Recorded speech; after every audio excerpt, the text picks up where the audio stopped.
pitch meeting because I'm a designer, right? So we're all pitching these ideas in our design meetings and say, wouldn't it be great if? But then you get to reality, and reality is So problematic. so that Mercedes, does it also have the smells? Because I think that some of the It has models the have. smells, yes. And Oh, then okay. All right. so I got the smells, which of course have to be, like you said, the not on eBay. These are special smells because you can't just Uh-huh. put smells in there. It has to be Mhm. special Mercedes smells. Mike, happy Thursday.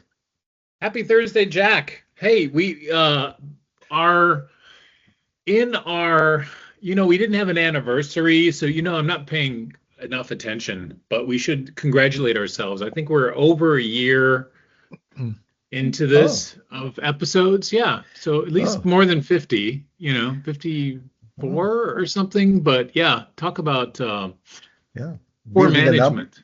building an empire, right? It's always good to just keep up, Yeah. just keep going. You never can tell. Although we should have a regular segments, so I think we should start out with our Musk segment, and I also have another plea for money segment that we can come up. But our constant plea for Elon's sponsorship should begin with, we were just talking about cars, Hmm. and just reading a lot about it, but I do always find it very off-putting and disconcerting to have a Cybertruck pull up, which is so odd because cars, they're not, Hmm. they're cars. You can't get too emotional about them. And of course, we're in America, so our cars are already ridiculously huge, right? Hmm. So whenever I'm walking or biking, I obviously, or not obviously, but I do put on quite the attitude, as if you can tell, right? I'm like always like, get out of my way, kind of. That's my Hmm. feeling. This is a pedestrian, pro pedestrian, pro whatever. Hmm. But I am amazed as a designer at just how off-putting this design is. For so many, I guess it's the alienness of it. And since we're in this world of AI, I'm always also working with trying to understand a little bit about personalities. AI to me has a personality. It's sort of Hmm. anthropomorphized, even though I think that's by design, right? It knows what you are, things like that. Hmm. So my last piece, and again, so Elon, I hate your cyber car, I guess, and I'm indifferent toward Teslas. I don't know, they're Hmm. okay. I don't know, yeah, yeah, yeah, yeah. I don't know. They're kind of. What do you think? I don't know. You might be a huge fan, and you have two Cybertrucks. So I could just be insulting you at the moment, and unintentionally. I apologize. Yeah, I don't have two of them. I don't even have Oh. three, so I'm definitely not. So if we're given these, we'll probably take them, Elon, if you're watching. But yes. Yeah, Um, yeah. But I have to say, I kind of I'm intrigued by the shape. Probably wouldn't be my favorite. Probably my favorite would be something like roadster-ish, kind of like a yeah. futuristic thing. But I'm intrigued by it. I think it was something new. Probably the market voted no, right? So, but for me it was intriguing.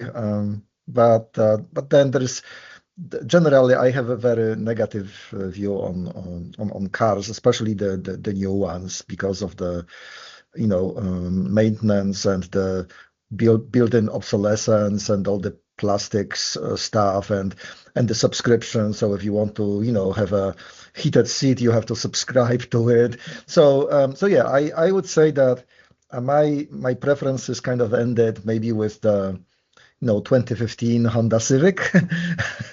you know, uh, as A as true classic, honestly. That uh, that's like an apex right there. Yeah. yeah, as a car, as a transportation kind of Yeah. device, Sure. where there is some reliability in it, and there is still some spare parts that I mean, having a headlight that is like $4,000 new, or $3,000 on eBay is something that is just crazy, right? I mean, and those cars like, and this is not about Cybertruck, necessarily, but everything else, too.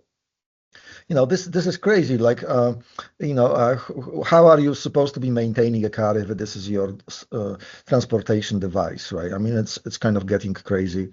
So yeah, but as a shape, aesthetically, I would say, I was, kind of intrigued by the Cybertruck because it was totally different, and there was nothing, kind of like forward, looking in the car design for decades now. I mean, what else was all there? I mean, there was just the evolution of shapes that, kind of, I mean, we all know that, a red safety belt is adding 10 horsepower to your car, right?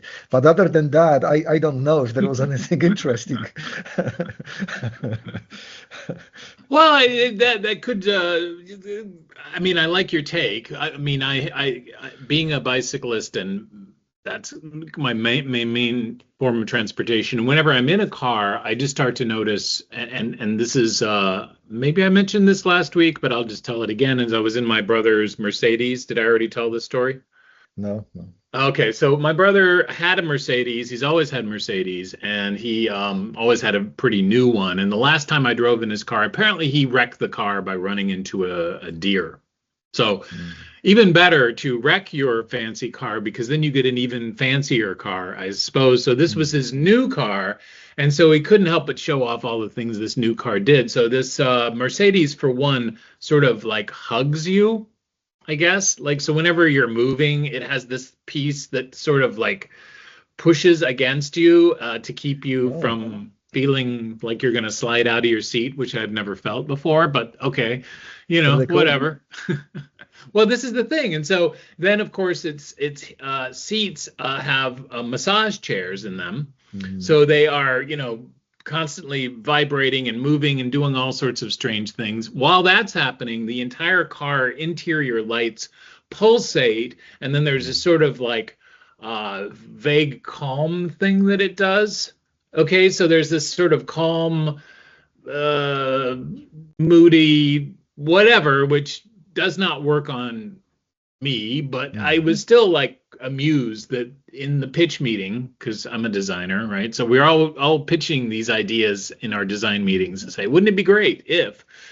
But then you get to reality, and reality is So my problematic. so that Mercedes, does it also have the smells? Because I think that some of the It models has the have. smells, yes, and Oh, then okay. All right. so I got the smells, which of course have to be, like you said, the not on eBay. These are special smells because you can't just Uh-huh. put smells in there. It has to be Mm. special Mercedes smells, which even is more boggling. And at least to my nose, I guess, I was neither calmed nor made relaxed, nor soothed at all Oh, by this display. And I kept thinking, of course, like you just said, like it's the obsolescence of it all that just seems so strange. That yes, yeah. a reliable transportation.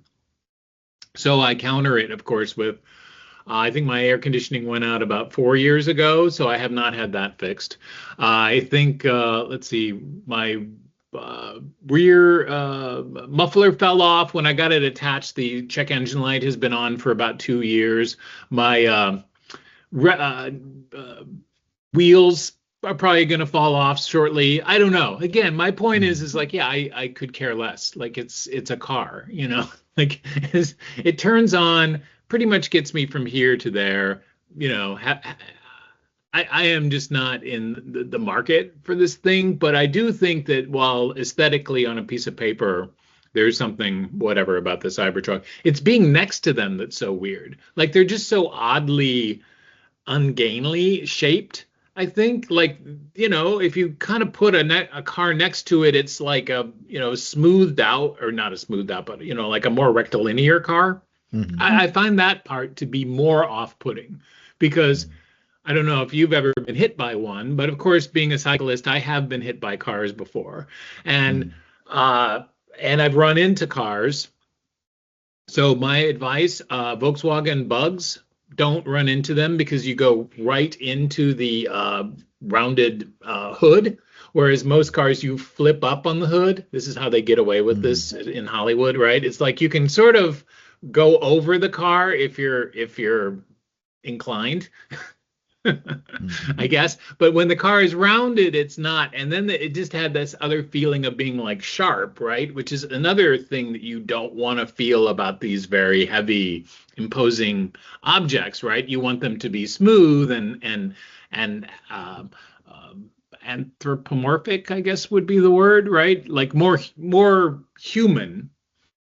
And maybe it's why, some of these other cars that are more like Jeeps or like militaristic, I guess, was always the feel, right? Militaristic cars are meant to look frightening, like tanks. You know what I mean? They're not supposed to look soft and cuddly.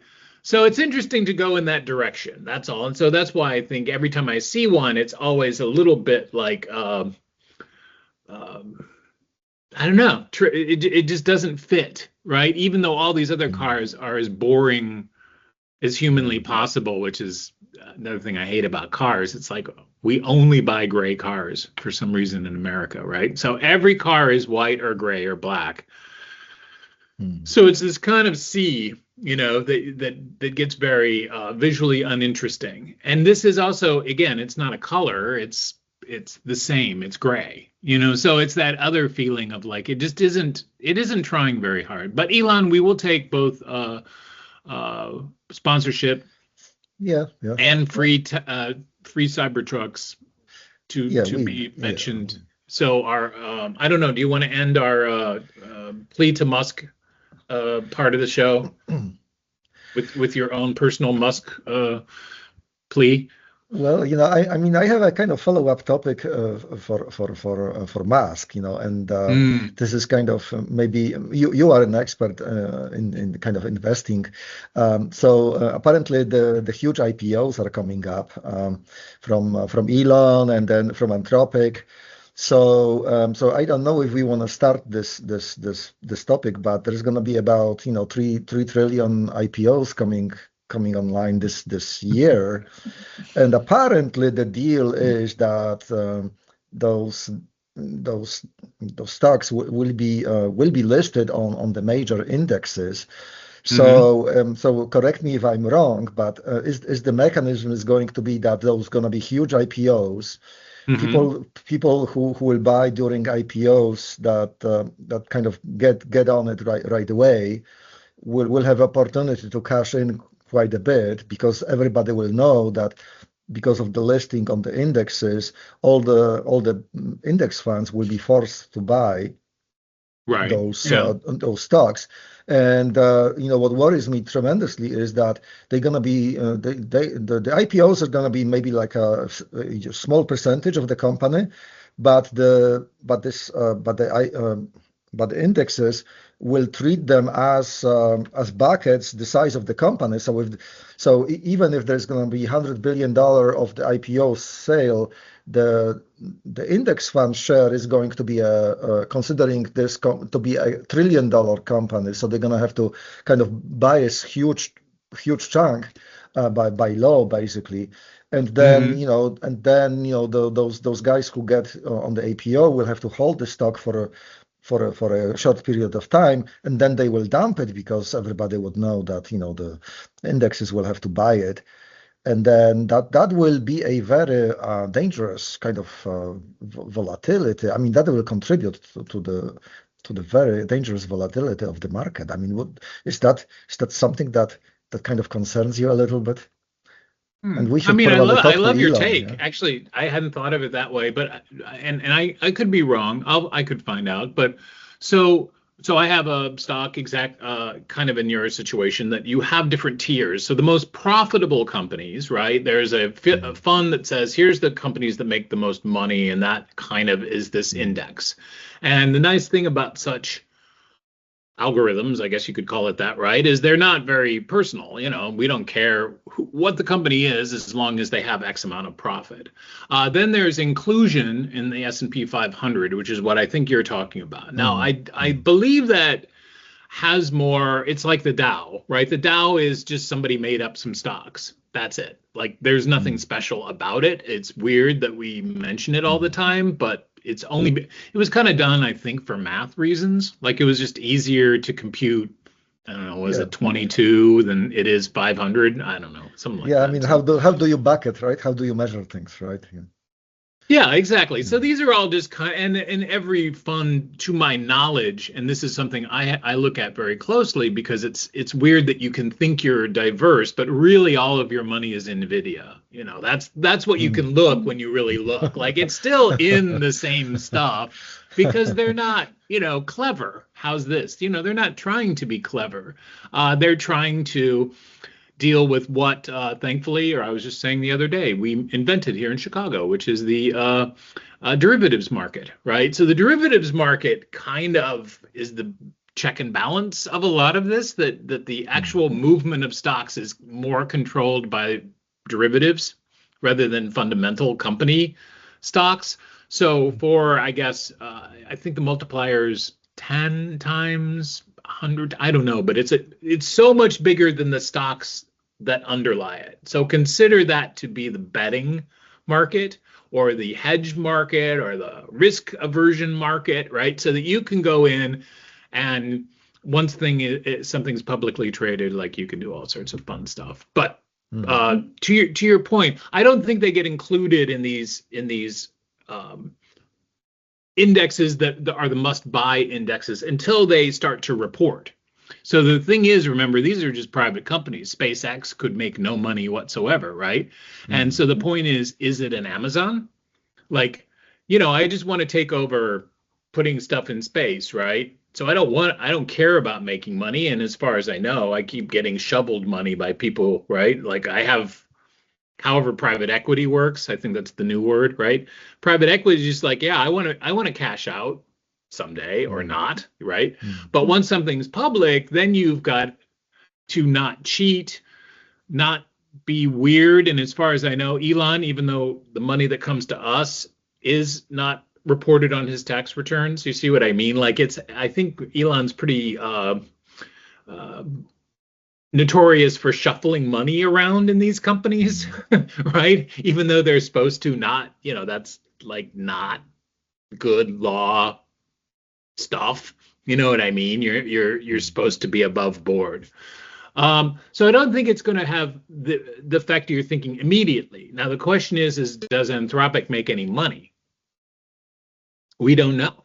This is the whole point. Is all of this stuff is secret, I guess, right? Until you come out and you say our market cap is X, or hey, I was a big Reddit guy for quite a while and I made a lot of money on Reddit options Mm. until I didn't because then it collapses. So, you kind of might have these burnouts because it's like, oh, the story is so good, Reddit. You're the Prince, you're this brand new company and everyone loves you, and they do. And Reddit's great. I love Reddit. But are you worth $280 a share? Yeah, you were about 3 months ago, and now you're worth half that.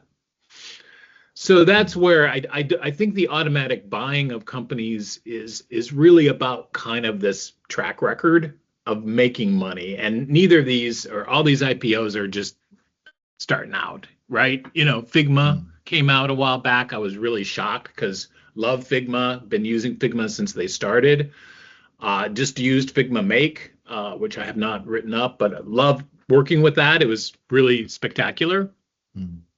beyond spectacular, really. It was really game changing for me because I got to build a couple of sites exactly the way I wanted really quickly. Mm. and that's unusual, right? Like that you could just do it and not have to, yeah, that you could just do it. I don't know. Anything in there, Jack? What do you think? Well, yeah, that's what I'm hearing about Anthropic is that they are making money by basically kind of labeling compute credits from Amazon as income. Well, So this is what I mean. All this stuff comes out. That's the point. It's like, yeah, all the yeah. And maybe they weather that. I mean, I know gosh, I remember buying Netflix and selling Netflix. I bought Netflix at $6 a share because I was so enamored with getting DVDs in the mail. I'm like, this is the greatest thing ever, right? And so easy buy. And when it went to $30 a share, I sold it because I'm like, come on, how lucky can you get? It's that feeling of you didn't know that it would later be $1,000 a share, which is the problem with these companies when they start off with big whoop, you know what I mean? Like, is there money in space? I always thought this is just them burning their money, so to speak, so they don't have to give it to any of the communities that support them. In true evil mustache twirling world, right? Aren't all these rich people just there to buy islands and stuff so that they can get away from all the people that got them to where they are? I'm sure Zuckerberg, apparently, they make fun of him because he tried to invent a whole world where he could just go and have a good time and nobody wanted to go there. Come on, at least Disney actually made Disneyland. You know what I mean? Like, there was an actual place as utopic or dystopic as you think it may be, right? But Zuckerberg just built a virtual place that nobody wanted to go for much more money. So there you go. Yeah, but I'm optimistic about Metaverse. I think it's gonna happen. It's kind of difficult to get in, right? Like, you have to wear goggles and you have to have a killer application, and there is really nothing out there.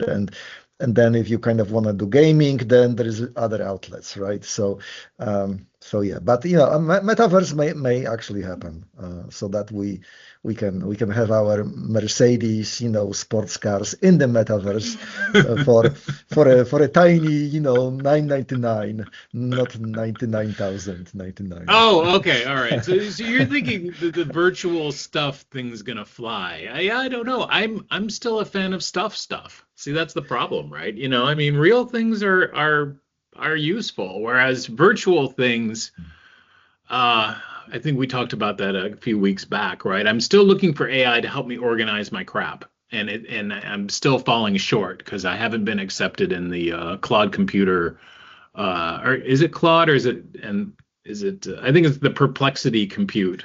Anyway, one of these people is trying to build the compute engine, but I haven't been able to get on their list. But to our future fame and fortune, I do have $3 million in funding that we are going for, right? So are you ready for this? Yeah. Okay, so the National Science Foundation. We accept cash, right?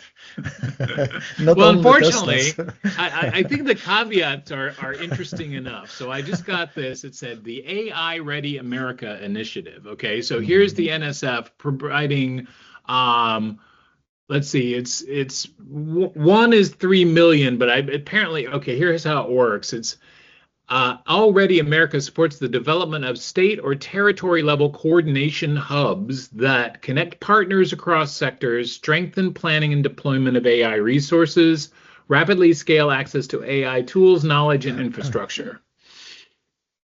And this is an initiative in partnership with the Department of Agriculture, Labor, and the Small Business Administration, and up to 56 awards are anticipated.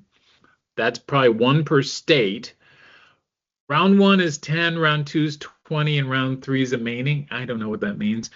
So its aim is to enable Americans to become AI literate and AI ready. So look, 53 episodes in, what are we trying to do, America? Like, you just have to watch our show, right? Yeah, I think to be more legitimate, probably we should buy a warehouse and put a few racks of kind of computers in there, so that we kind of look like a hub, Oh, can we get the blinky light ones like in the Exactly. 60s movies? Yeah, Okay, well, yeah. I don't want the real ones. They're expensive. I just want the blinky ones. Okay. Yeah. We are going to then also empower business, especially small and emerging enterprises, to adopt AI. So, Elon, you're not in this one, but, unless, is SpaceX a small business? No, I don't think so. Supporting local governments and organizations in leveraging AI, right? Come on. how can we not be the perfect people for this?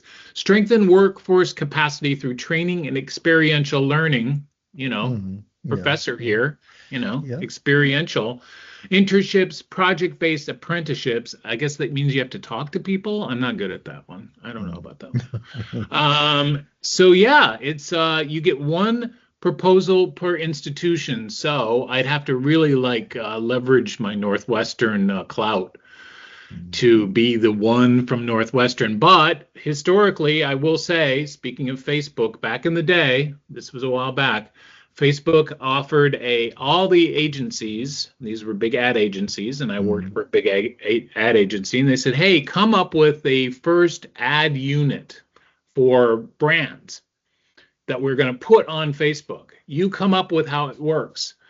And to brag, I came up with the one that won over every other agency, right? And of Mm. course, why did it win? Is because it was really easy to implement and not that complicated. Whereas everybody gets really complicated with this stuff. Simple to Yeah. the point. So it was the ad sponsored question of the day. That was basically what my thing was. And it won, and they built it, and I got no credit, but whatever.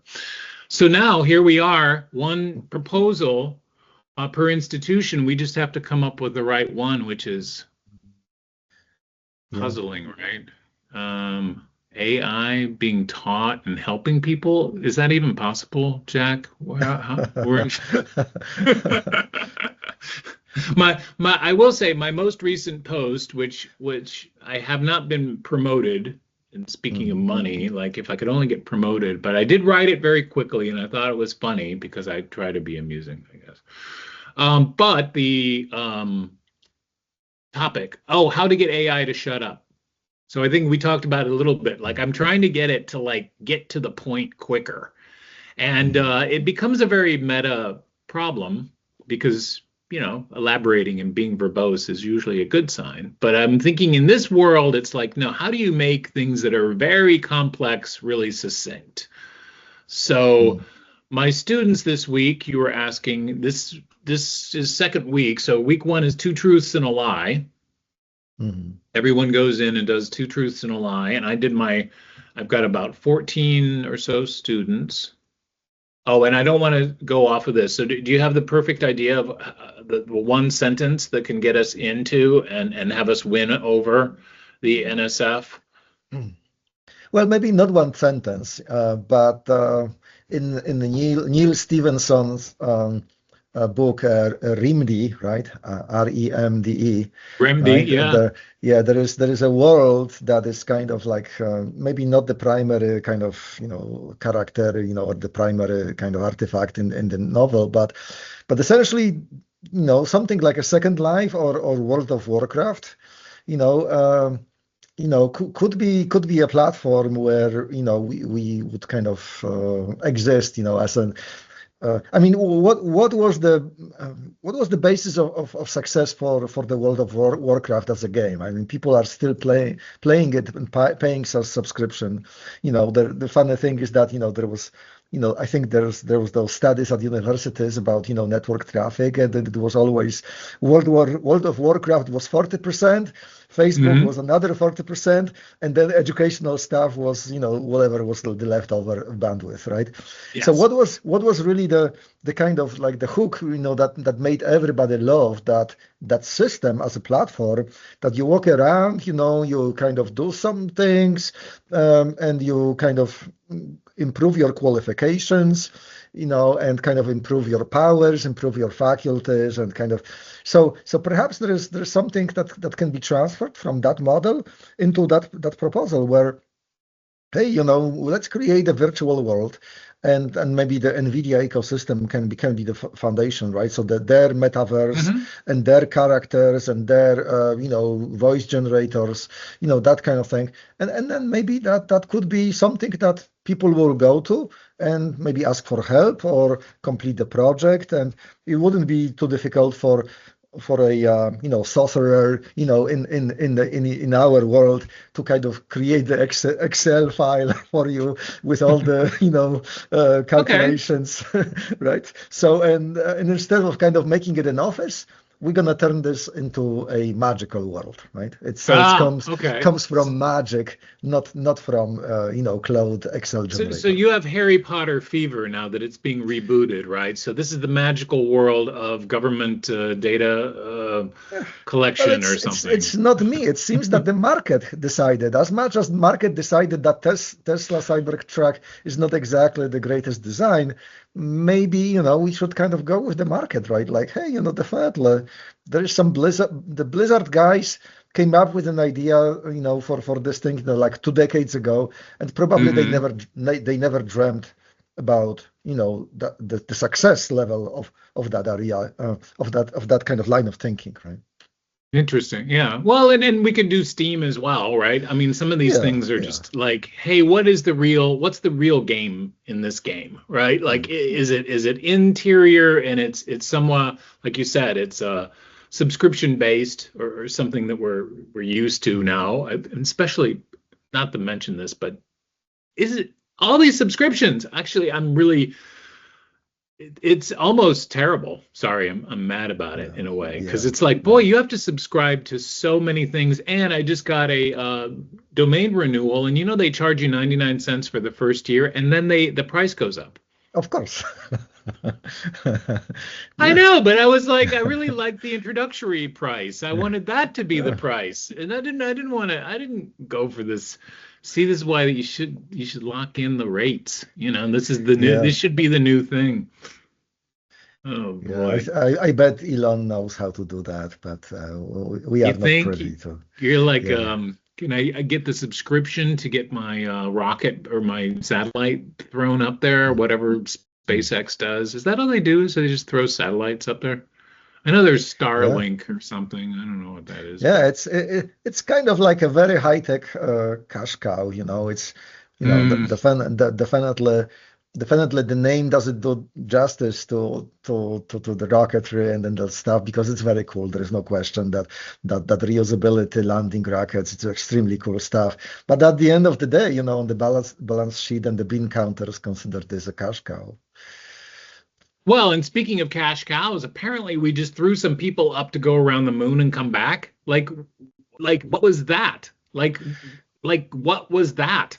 Why would we do that? Yeah, on a rocket that is by definition, obsolete and absolutely not sustainable because $4 billion a launch is absolutely, not doable.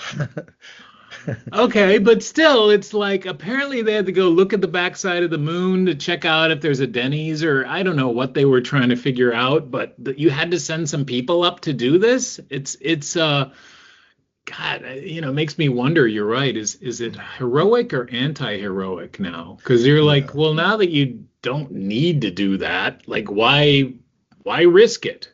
But apparently we did, and that was how many years in the planning, and I guess that's what they got funded yeah, way back when somebody was feeling lucky, back when Congress ministered funds or something, I guess, and they're like, okay, yeah, that one's a good one. We'll throw that line item in there. It's like I think that's the other thing we should get AI to try to figure out how to read bills really quickly and how mm, appropriations actually work for or against you. That would actually be fun. I always think the yeah, follow the money stuff is pretty interesting, right? Because yeah, yeah, it doesn't come out of nowhere. Although it does when you become an IPO, right? You're just saying the money just instantly materializes somehow, right? yeah, That yeah, that hey, I've got a couple extra bucks, and we are going to pool, and we're going to go in and help SpaceX capitalize itself to a gazillion bucks or whatever the hell.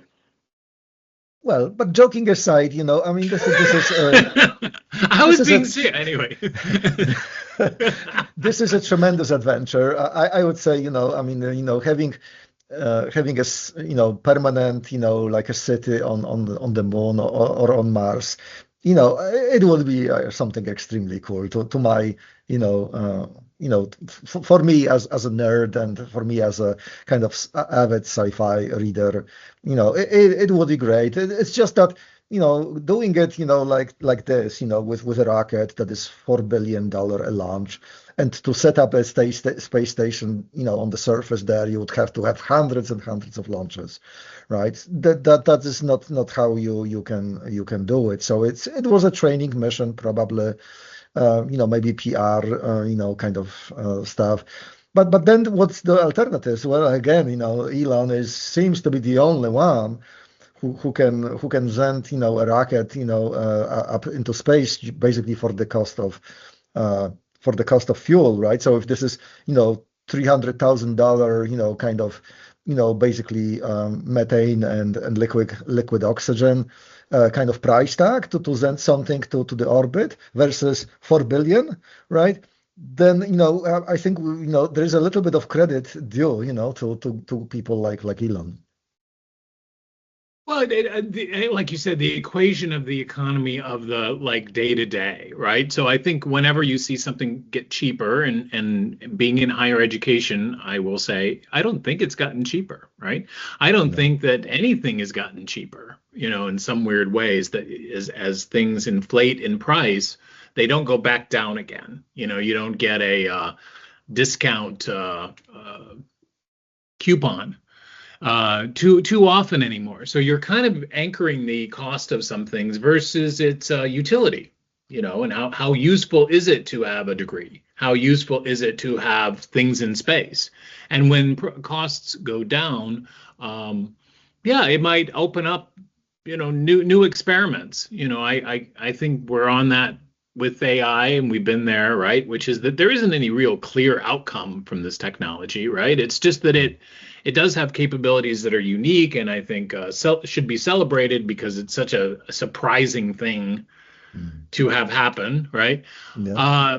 I'm much more. I will tell you, there is one thing I know absolutely for sure is that humans, along with everything else, only are meant to exist here. Like that's our point. Like we took millions of years to figure out how to survive here, and so therefore going anyplace else is not gonna work. You know what I mean? Like it doesn't. We don't belong anywhere else, right? Like you'd have to, in a sense, recreate the Earth, which is a dumb idea because we already have one.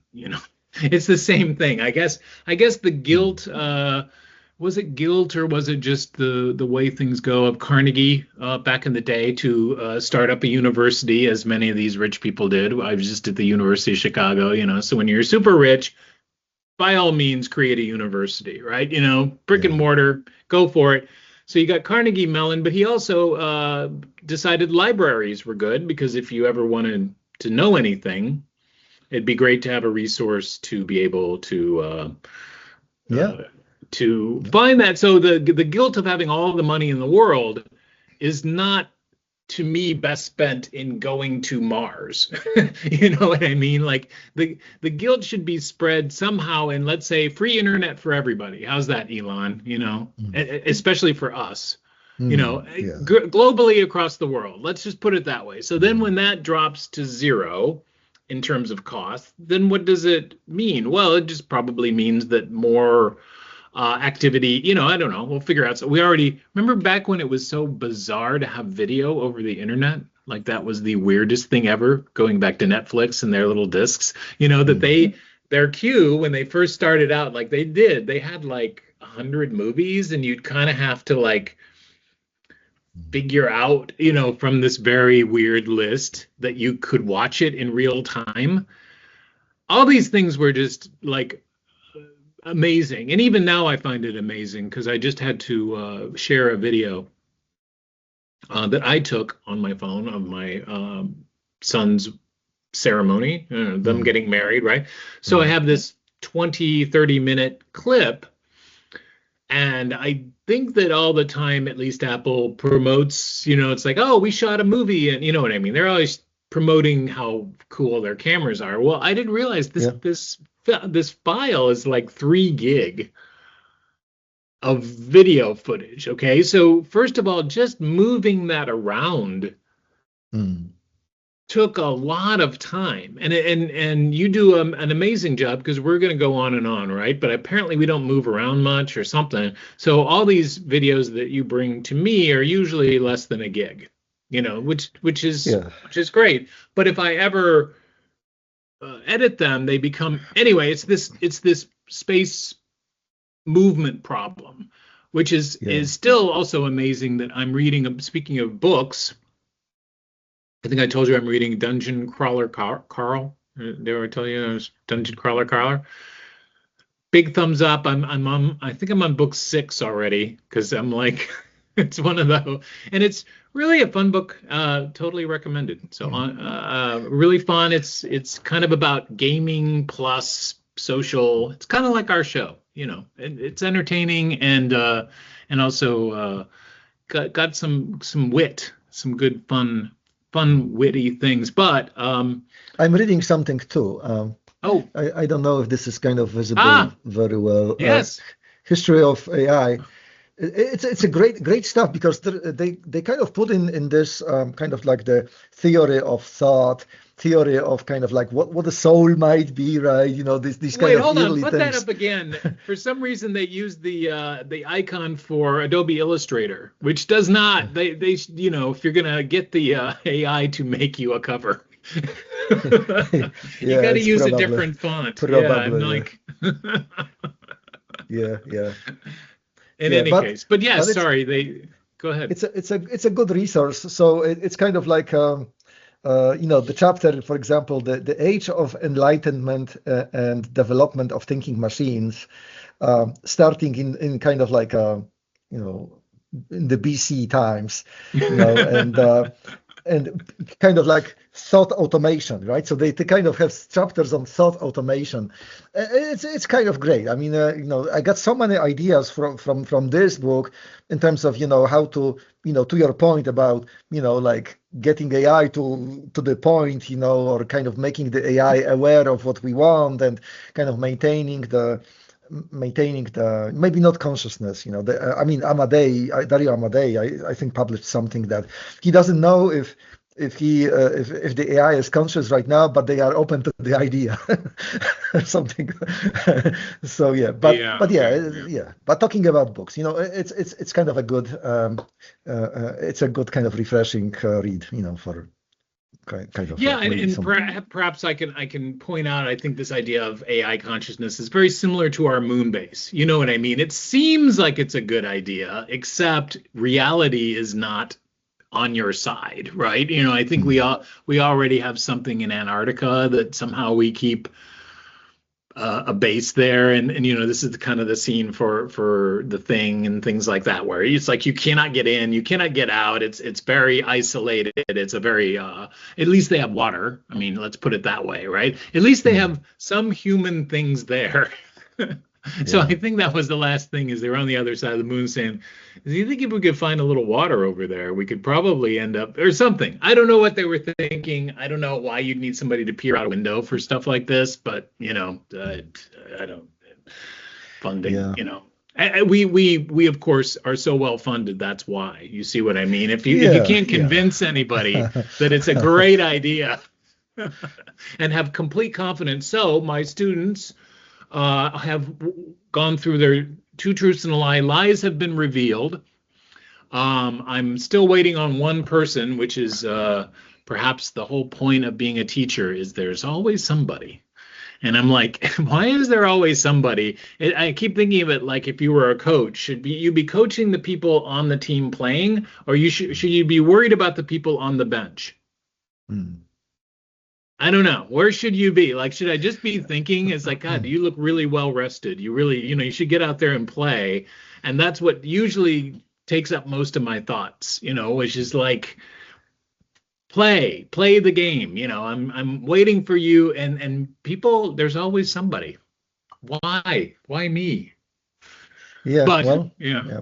Maybe you should set up an AI system that is going to send like a reminder to that student every 24 Oh hours, and God. and Oh no, I'm the AI. I sent them a reminder. I've actually sent them four. I'm just saying, like, I'm the AI right now, right? and I did want to automate it, but they all have come through.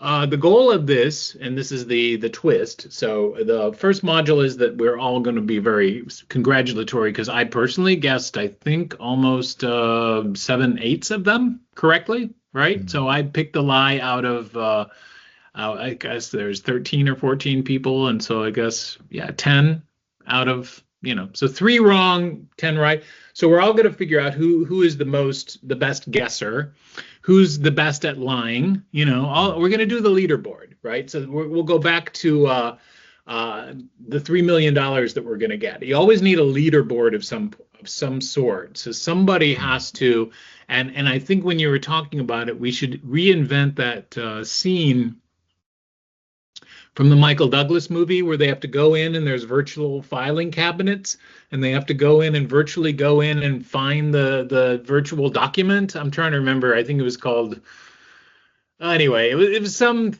AI 3D that they made fun of on Community once, right? That in the virtual world, physical things in the virtual world are a huge waste of time. Sorry, Zuckerberg, right? Like getting from here to there.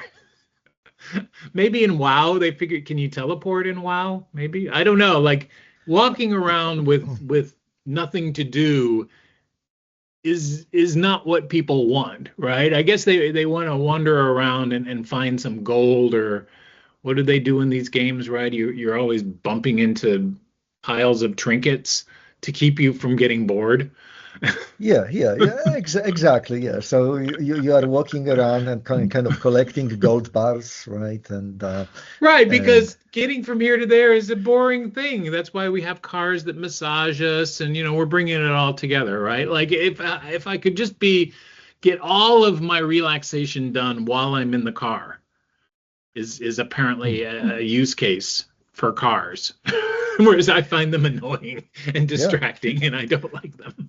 So in the Neil Stephenson's book, the game that was the kind of like a World of Warcraft allowed you to actually deposit real gold into the game and hide it, right? And it was kind of perfectly safe there as long as nobody found it, right? Well, we're old enough to say that we grew up with those stories, right? That all the money in the world was somehow buried in some backyard or some, exactly. or what is it, behind the Declaration of Independence? There's some clue of where they hid something. Yeah, I mean, that movie Indiana about Jones, it, that's fascinating. Yeah. Well, and it's not. I guess it was true at a certain point. I think I was just watching the Tomb of Karnak or something, and it's like, yeah, back in the day, you built a huge pyramid and you put yourself in the middle of it, right? And that was how you managed to keep all your money. Is you just spent it in public display, and hopefully you had enough people to seal themselves off with you that they could. That you could keep most of your stuff for a long time, and it worked, right? Worked for quite a while. I think they're still finding these things. Apparently, if you're in London, right, somebody was saying how they went to a tree and they sat there and then they were kind of poking around and they found, a big pile of gold, just like you said, somebody had buried, 500 years ago. It's like it's under that tree, right? Yeah. And I mean, it happens. Apparently, people walk around on the beaches still. They're waiting for those doubloons to show up. Yeah. Well, there is always a possibility that you find like an engagement ring or something on the beach. Yeah. I did have actually a very interesting event when I was in school where a woman who we knew vaguely was engaged, and we went out to celebrate or something like that, and then she noticed how she had lost the diamond in her ring, and so we had to look for it, and this was a fancy outdoor mall that they had built, and to be fancy they had covered the walkways, what do they call that, the sidewalks, with quartz crystals, so everything was shiny. Right? It's like, well, this is literally the worst place to lose a diamond, right? Like it Mm, would be completely impossible. But she was not listening too much to our yeah, logic at that point. I think she was just yeah, upset. But yeah. Did you find it? well, I think I was trying to point out the impossibility of finding it, but that, no, Uh, we basically decided, like going to the moon, perhaps. mm, It's like there's nothing there to see. Actually, it's really dark too. So they have a big flashlight. Maybe they mm. did. They're like, okay, smile, whatever. Okay, moon. Um, yeah, it is actually still a strange idea to go there just to look at it. I don't know. Like, yeah, it's Yeah, well, there's always, even if this was for, rock climbing or, scooping, helium-3 from the surface, it's still an adventure that I would probably wouldn't go, but given, the how new the rocketry is still, and how unreliable it might be, but still a huge adventure, and I mean there. I was always a big fan of that show, Space 1999, oh where yeah. Yeah, where Martin they had Landau. yeah, Sure. where they had this extremely cool station on the surface of the moon. So something like that would be very appealing to me.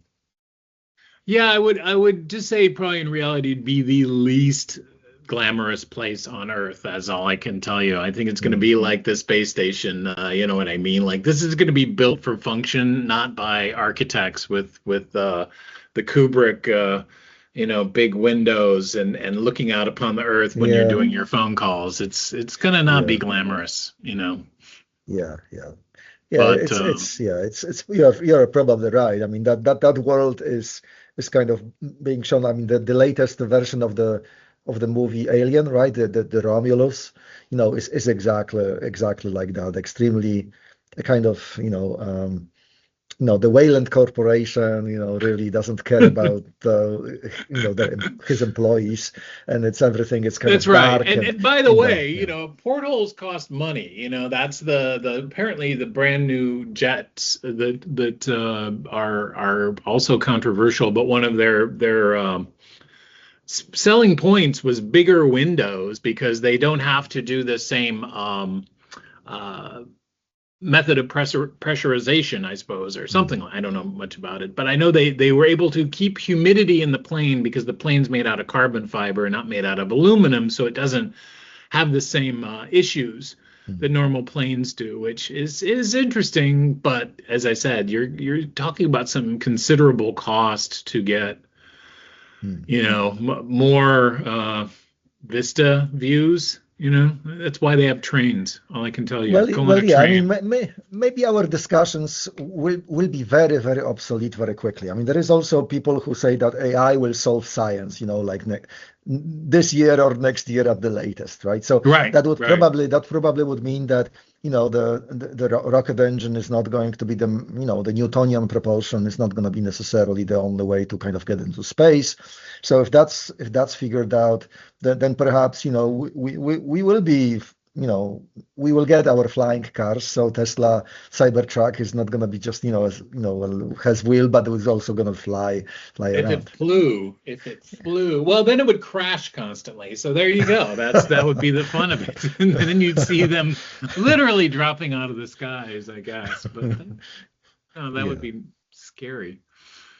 Well, okay. So did we ever get to talk about AI? Not in this show, right? We're only talking about flying aircraft but yeah. So AI is going to be in the news for money grabs, like you said, space and Yeah. AI. So the future is still with us. The history of artificial intelligence with the suspect cover, big Mhm. recommend from you. I would like to pick that up actually because Babbage, right? Come on, right? There's Yeah.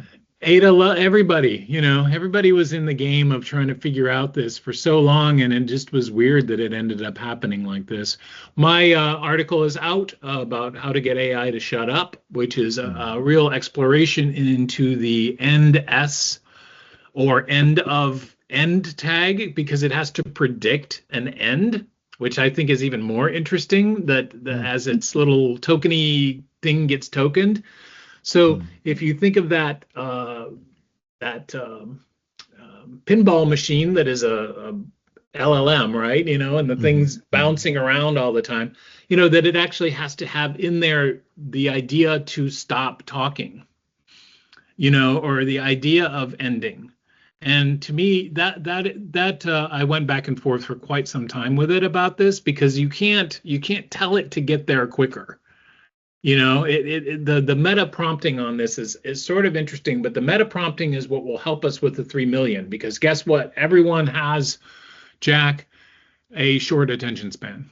So anyone who's made it to the end of another hour-long talk, right? You are the best. We love being here, but watching it, right? The plot is tricky. But I will say, Dungeon Crawler Carl, great plot.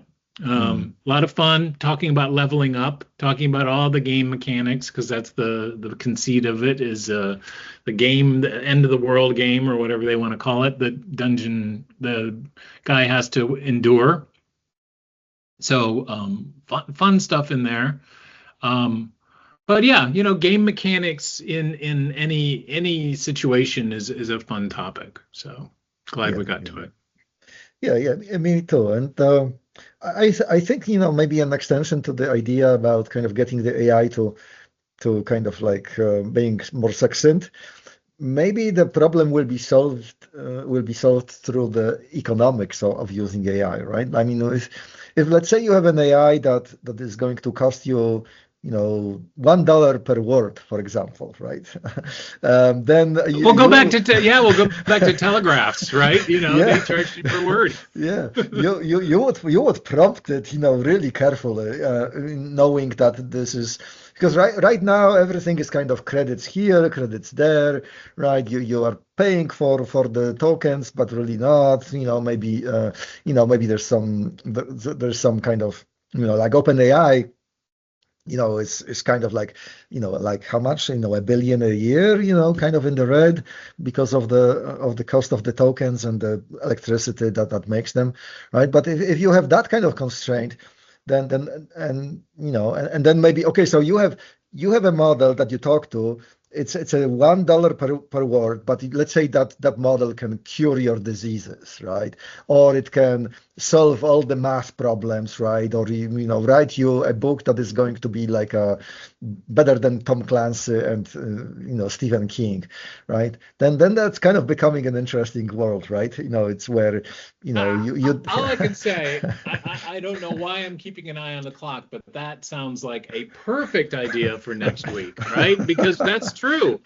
Constraints, right? The world of constraints. We come into this with this like endless pocketbook. What happens when we start to clamp down? I think we need to do it next week. Yeah. Sounds great. Yeah. All right. In episode 200 of 500, right? We're gonna get some serious numbers to happen. But thanks, Jack. We will. Okay. Thank you, Mike. See you next time. Next time. Cheers.